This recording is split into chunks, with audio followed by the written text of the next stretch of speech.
how to give somebody else, like your friend, permission to build and stuff in your creative map. So as you guys can see right now, only I could build, so my friend, if he joins right now, he can't build or do none of that. So in today's video I'm gonna teach you guys how you could do that. Alright, so what you have to do firstly is go in your island settings. Then once you're in your island settings, you have to go all the way to the third last one. So 1 2 3 4 5 6 7 8 9. It's gonna be the ninth option right here where it's the permissions.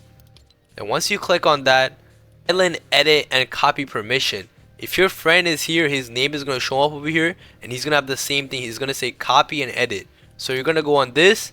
If you put on everyone, then everybody could do it. If you just put on private, then you have to give edit permission manually. So if your friend is over here, you just have to click on edit. So just click on edit right here, and he's gonna be able to build and stuff in your creative map. If this video helped, make sure you like, subscribe, and leave a comment down below. Thank you for watching the video.